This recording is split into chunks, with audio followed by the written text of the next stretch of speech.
He contributes 13% from agriculture, 22-24% from manufacturing sector, and 52 to 54% from service sector. The most important thing with the Indian economy is we are the fastest growing economy. And the infrastructure, water, power, transport and communication, without that we cannot have industry and business. Without industry and business, we cannot create employment potential. And without employment potential, we cannot eradicate the poverty. So infrastructure is very important as far as the capital investment is concerned, industrial development is concerned. Banking is a business. But unfortunately or fortunately, the people who are getting salary every month, their psychology, thinking, thought process is different. And the people who are doing business, their thought process is different. The time is the most important capital everywhere.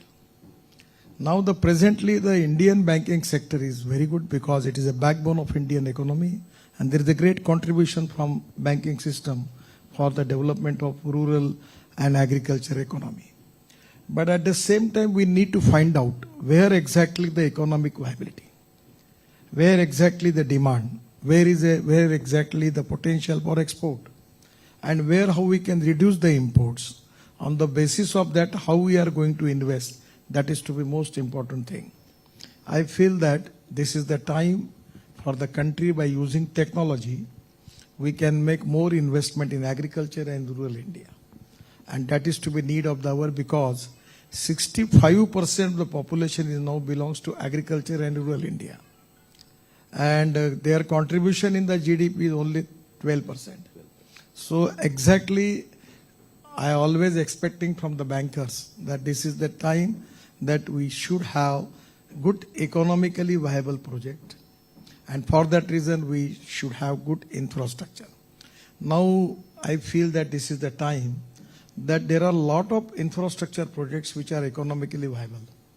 Now, frankly speaking, I feel that the money is not the problem. I'm giving the example of Mumbai. At the time when I was minister, I got approved to construct 55 flyovers, Worli-Bandra sailing project, and Mumbai-Pune Express Highway. All money back.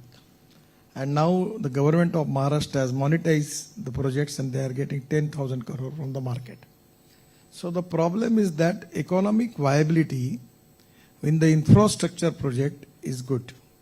And where there is an internal rate of return is good, where we need to have private investment, and where economic viability is not good, but it is essential for the society and the country to develop the project, where we can use government budget. So presently, infrastructure development is going to boost industry, agriculture, rural, even tourism industry is very important. I feel that here this is exactly just like agriculture. 49% of the capital investment in tourism is the expenditure for creating employment potential. So creating employment potential is the most important agenda for the country, and by which we can eradicate the poverty. And for that reason, we need to find out where is the availability, where is the potential, and that is exactly we need to identify which are the new projects where we can use the best technology in the world, by which increasing our export and creating employment, where we need to concentrate more on agriculture and rural area. That is to be my feeling about it. Thank you. An earnest request to all the audience, please put your phones in silent mode if you have not done that. Sir, thank you so much for that detailed response. मैंने कुछ देर पहले कहा था कि Nitin sir सिर्फ infrastructure के authority नहीं है, इकोनॉमिक्स और फाइनेंस के भी है. और अभी उन्होंने जो जवाब दिया उसमें हमको ध्यान में आ गया कि उनको सारे स्टैटिस्टिक्स पता है, जो शायद गोकुल सर और मुझे भी ध्यान में रखने पड़ते हैं as finance professionals. He also took us through the journey of how the whole economy is connected. He started with agriculture and came back all the way to agriculture via import, export, foreign exchange, finance, and how it should get funded. Sir, thank you so much for your response. You mentioned industry, and I think that's probably the best time for me to come to Shri Gopal ji for that. Sir, industry plays a very vital role, like sir pointed out. creating a development, investing in viable projects, and of course, obviously, like I said, there is a connection between banking and industry. How do you view this scenario, and what do you see to point that Sir raised, that what can we do as industry? See, if you ask me, there is a tremendous opportunity for India. Neither opportunity people are understanding, neither government is understanding. I'm talking in front of Nitinji. There is a big demand for Indian products, but government need to come out with a very strict policy, Nitinji. Unless and until we have a quality control in India, I don't think so we'll grow fast, but then we may come down. There's a big challenge in many product categories where in India, today is unfortunately or fortunately, unorganized players are trying to grow, maintaining quality. And the organized player, the top player, you name the companies, they are playing with the people trust. That is going to be the biggest challenge because ingredient for any product has to be a world class. Respect for India is very high thanks to our Prime Minister and the government has done work.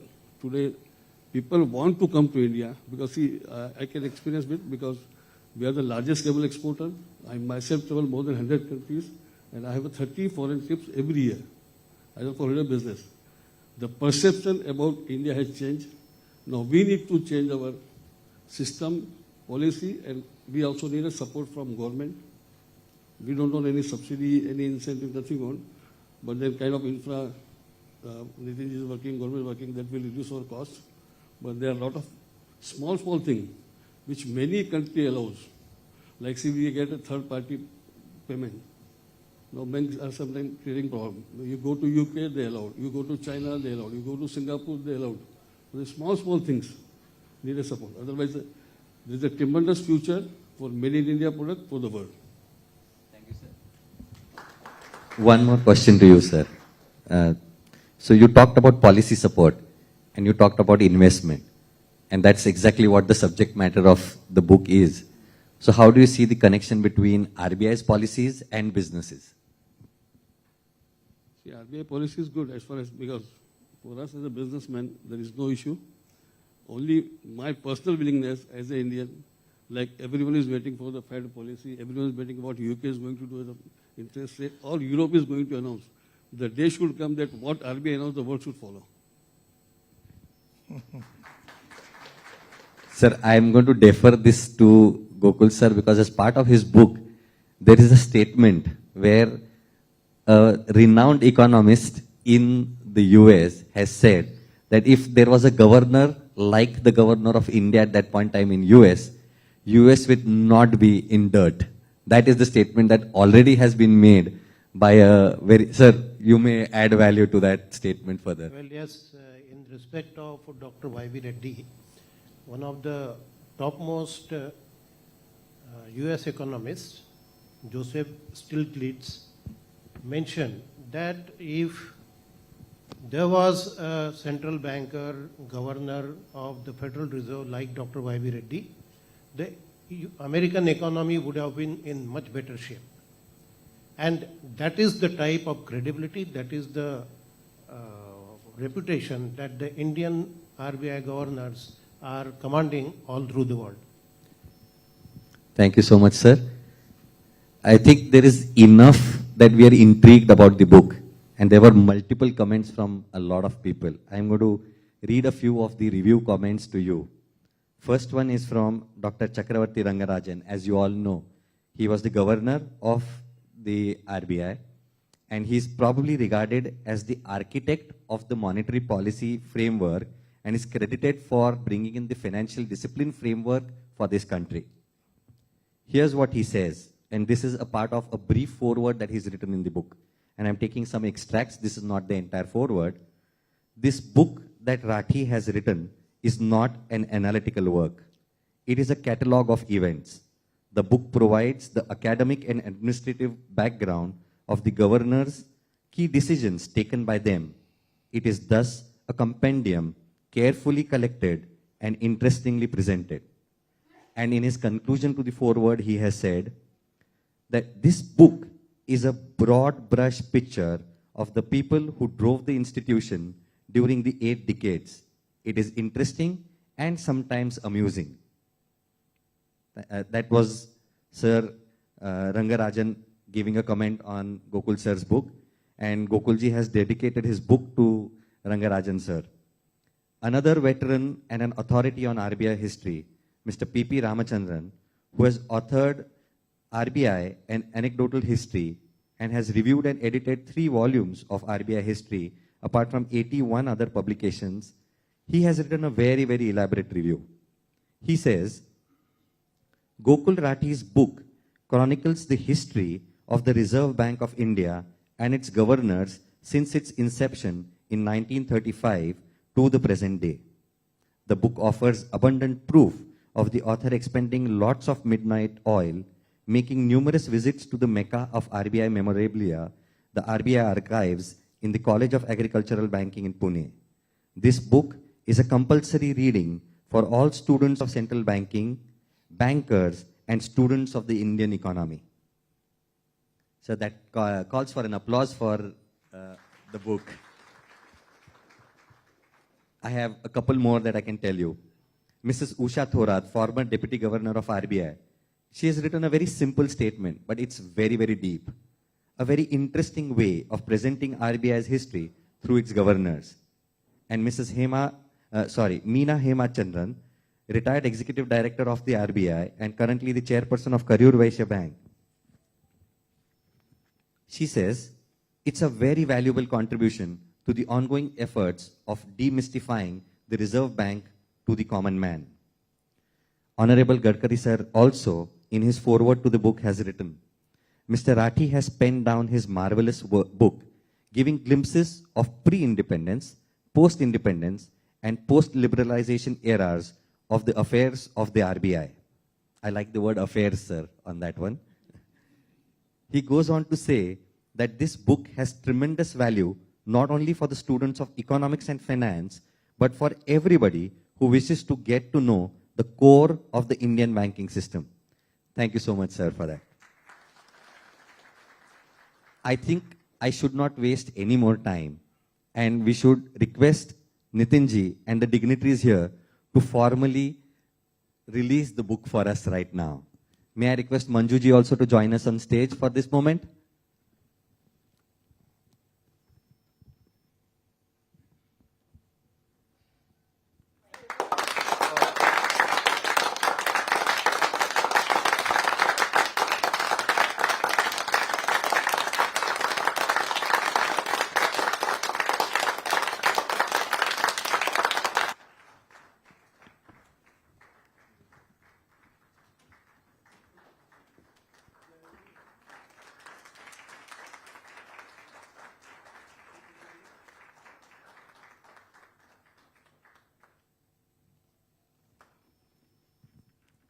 Thank you very much, madam and sirs.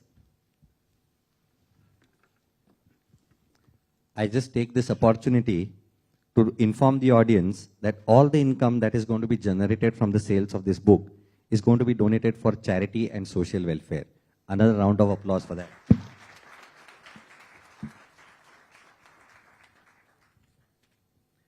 Gokul sir is looking at me with a lot of emotion. I can already see that. And I know he's wanting to now let it out for her. But I think it's my duty that before I ask him to speak, I tell you about him. Gokulji is an alumni of the GS Commerce College, Nagpur. That's where Nitin sir and he actually have studied together.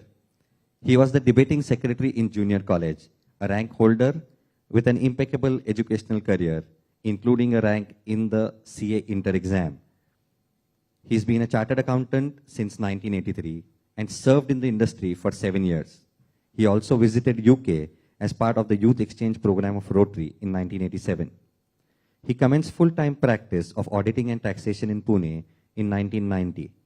With his main interests as auditing, obviously bank audits, and direct taxes, he went on to be qualified as a CISA, as also a DISA, and also holds a diploma in IFRS and in forensic audit.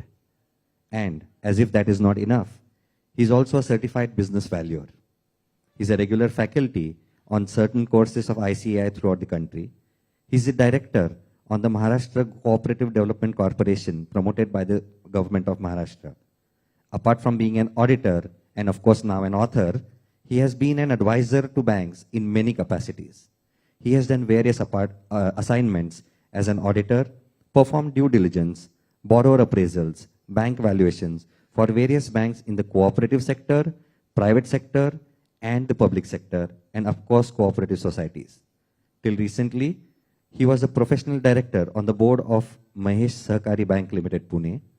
Prior to this book, he had authored another book, Non-Performing Assets, a Practical Handbook, which was released in 2002.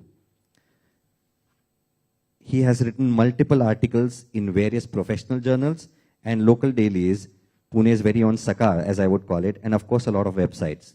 He has been a past president of Mahesh Industrial Group Pune, was on the managing committee of the Pune CA Society for several years.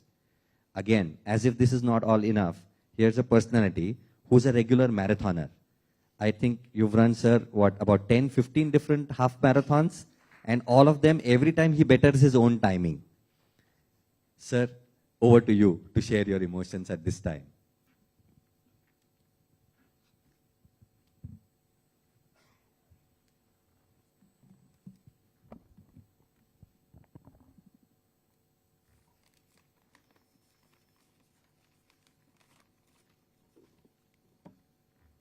Respected Nitin ji, dignitaries on the dais, and friends.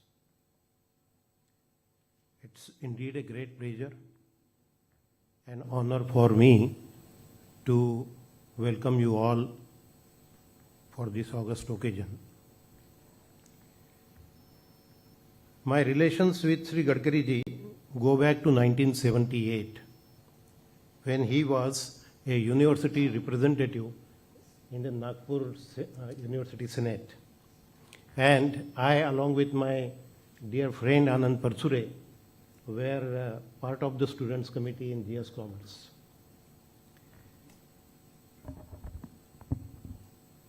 Those were the days when NSUI, the National Students Union of Congress, was very powerful. But it was the leadership of Nitin ji which gave rise to Akhil Bharatiya Vidyarthi Parishad, and in those days he had a huge following in the university. हम उस समय भी उनके भक्त थे और आज भी उनके भक्त हैं। लेकिन मजे की बात यह है कि आज केवल हम उनके भक्त नहीं हैं, पूरा हिंदुस्तान ही उनका भक्त है।